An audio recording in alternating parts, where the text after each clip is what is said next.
就这样，魏无羡光明正大的被白龙一族给带了回去。然而他们从始至终都没有看坐在宝座上面的天帝一眼。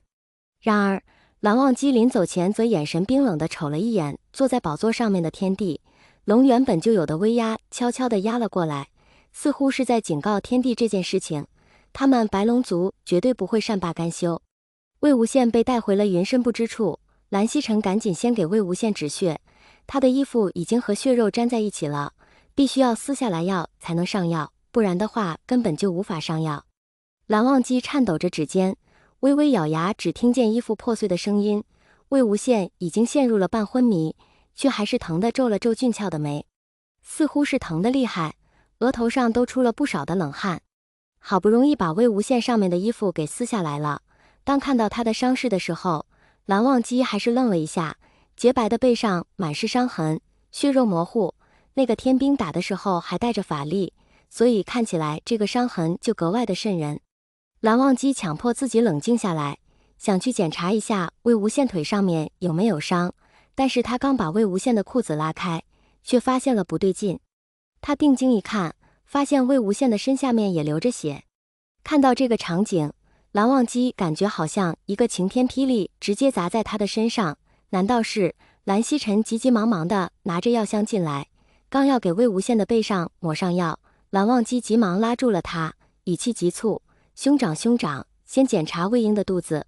语气难得的急促，丝毫不见原本的冷静。蓝曦臣神色一凝，动作利落地检查了一下魏无羡的全身，神色渐渐地凝固了起来，过了好一会才起身。蓝忘机问道：兄长，魏婴怎么样？他为什么会流这么多血？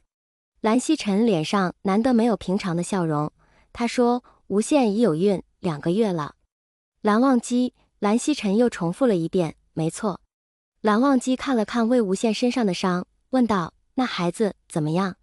蓝曦臣道：孩子暂时没有什么大碍，应该是无羡那个时候有所察觉，是护了一下肚子。蓝忘机点了点头，看了看躺在床上的小少年，却还是没说什么。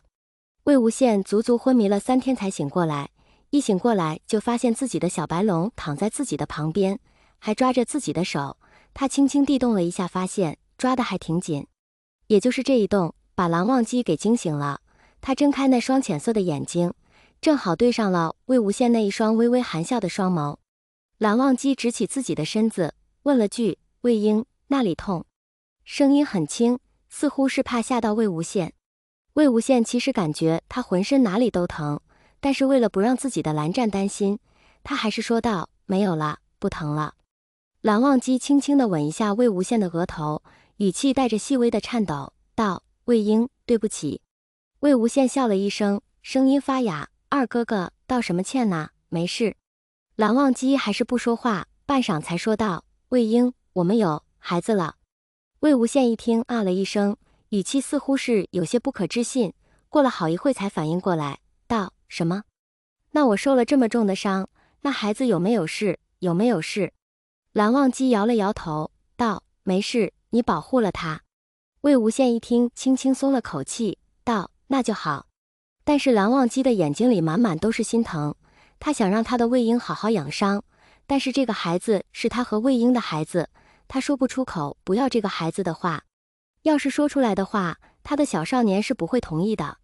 没有办法，魏无羡只能一边养胎一边养伤，蓝忘机更是寸步不离，不允许魏无羡出境室，只可以在境室附近活动。但是由于魏无羡伤势实在是太重，过了3个月了还没好。小崽崽已经4、5个月了，魏无羡的肚子基本上也没显怀，就像是没怀孕一样。他是在7个月的时候显怀的，然而7个月过去了，魏无羡背上的伤才好了七七八八。蓝忘机每次看见魏无羡背上的伤，眼里总是带着一些别样的情绪。蓝忘机心里一直有芥蒂，他原本想着等魏婴平平安安把孩子生下来再去天庭，但是他没想到的是，意外还是发生了。这一天，魏无羡在外面坐着，安逸地靠在蓝忘机的身上，一只手扶着自己的肚子，一只手拉着蓝忘机的手，说道：蓝湛，你说这个是男孩子还是女孩子啊？蓝忘机道：不知。魏无羡笑道：我觉得是男孩子。蓝忘机揉了揉魏无羡的手，眉眼带着淡淡温柔，他刚要说什么，结果就发现天空忽然闪起了紫电，紫色的电流还带着黑色的光，是飞升成龙的雷劫。魏无羡神色一下子就变了，不是他到500年才飞升的吗？这个雷劫是怎么回事？蓝忘机看了一眼天上，雷劫不知道什么时候就降下来了。飞升成龙的雷劫不用看就知道是冲着他身边的小蛟龙来的。魏无羡紧紧抿着唇不吭声。那雷劫正在蓄力，魏无羡看着心里难得的有些害怕。要是搁以前的话，魏无羡肯定是不怕的，但是现在他摸了摸自己的肚子，他确实害怕了。蓝忘机的心里更怕。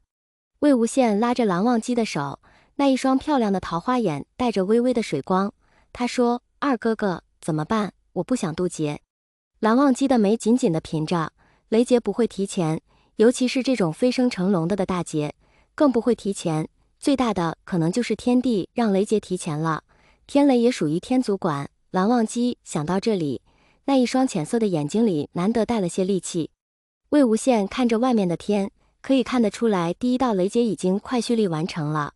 蓝忘机没有办法，他施了法术保护罩，直接把整个云深不知处给护了起来。蓝忘机道：“魏婴，不要怕。”魏无羡点了点头，道：“我们先回去。”蓝忘机嗯了一声，现在只能回去找叔父和蓝曦臣帮忙，能挡多久算多久。就在魏无羡站起来的时候，一阵刺痛从魏无羡的肚子里传了。魏无羡原本是没有在意，谁知道还没走到净室，肚子就越来越疼，一阵阵都剧痛，让魏无羡根本没法走路。蓝忘机发现了魏无羡的不对，问道：“魏婴，怎么了？”魏无羡苍白着脸，咬着牙说道：“蓝湛，怎么办？我好像要早产了。”蓝忘机一愣，感觉把魏无羡横抱了起来，就往净室走。